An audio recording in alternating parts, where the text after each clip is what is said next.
दोनों तरफ से मोहब्बत हुई, निकाह हो गया, तो उसका नुकसान यह है मेरे भाइयों कि आपको जवानी में बड़ा मजा आया कि चलो दोनों मोहब्बत में कामयाब हो गए, लेकिन अब जब आपकी औलाद होगी ना, तो आपकी औलाद को कभी अच्छे और शरीफ घराने के रिश्ते नहीं आएंगे, इसलिए कि आपकी औलाद के बारे में लोगों को पता है आपके बारे में कि आपने मोहब्बत से अफेयर करके शादी की है, नाजायज ताल्लुकात की बुनियाद पे शादी की है, तो कभी शरीफ घराने से आपकी औलाद को रिश्ते नहीं आ सकते। उसकी मां तो ऐसी है, उसका बाप तो ऐसा है, फिर नतीजा यह होता है आपको इंतजार है शरीफ घराने का, रिश्ते आएंगे नहीं, तो आपकी बेटी और बेटा फिर वही कदम उठाएंगे जो आपने उठाया है।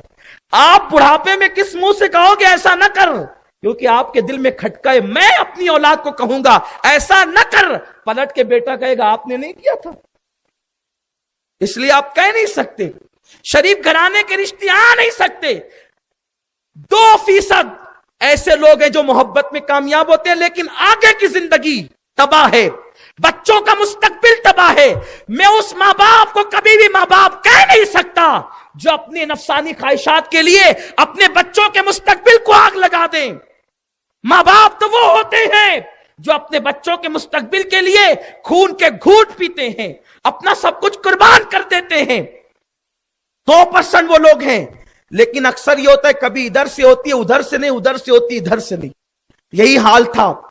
फरहाद ने शीरीन से मोहब्बत की, शीरीन को बहुत हुस्न था, शीरीन इतनी हसीन थी कि अगर वो गुलाब के बागों के दरमियान अगर अपना मुंह छुपा ले तो ऐसा नहीं लगता था कि गुलाब कहां है और शीरीन कहां है। वो बड़ी हसीन थी। फरहाद बेचारा मोहब्बत करने लगा, शीरीन को पता नहीं था कि वो मुझसे मोहब्बत करता है। बिल आखिर यूं हुआ कि शीरीन के मां बाप ने उसका रिश्ता कहीं और कर दिया। शीरीन के मां बाप ने उसका रिश्ता कहीं और किया।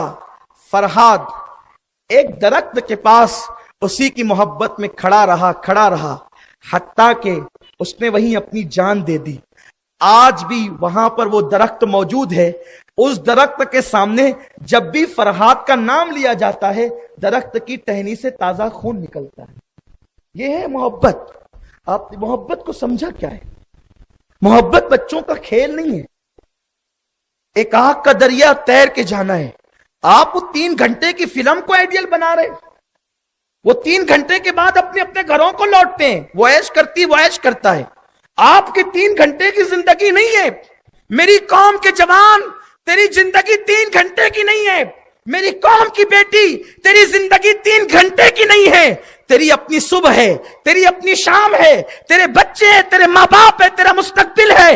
वो 3 घंटे का नचनिया करोड़ों रुपया लेकर ऐश कर रहा है। उसके बिस्तर पे हर दिन एक नई लड़की है, और वो लड़की जिसे हीरोइन कहते हो, उसके बिस्तर पे हर दिन नया लड़का है। तुम्हें तो इज्जत के साथ जीना है, तुम्हें तो वकार के साथ जीना है, तुम्हें तो बहुत तहजीब और तमद्दुन के साथ जीना है। तुम्हारे साथ तो ताने भी होंगे, तुम्हारे साथ तो तीर भी होंगे, अल्फाज के तीर। तुम कैसे जिंदगी गुजारोगे? इसलिए शादी से पहले इस्लाम में किसी मोहब्बत की इजाजत नहीं है। इसलिए कोई लड़का किसी लड़की को मोहब्बत की दावत न दे।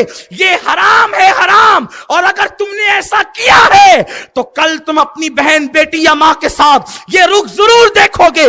अगर तुम अपनी कौम की, अगर तुम अपनी बहन को, अपनी बेटी को, अपनी मां को और अपनी बीवी को किसी की आंख से बचाना चाहते हो तो तुम्हें औरतों को तहफ्फुज देना होगा। और कौम की बेटियों से कहता हूं, याद रखना, वो बेटी कभी शरीफ नहीं हो सकती जो किसी मर्द के साथ फोन पे लंबी गुफ्तगू करे। मां बाप तो पहली बात अपनी बेटियों को फोन दे नहीं, मोबाइल देना ये अपनी बेटी के हाथ में जहर का प्याला देने से ज्यादा खतरनाक है। इसलिए मां बाप अपनी बेटियों को मोबाइल न दें। बेटियों को मोबाइल की जरूरत क्या है? बेटियों को फोन की जरूरत क्या है?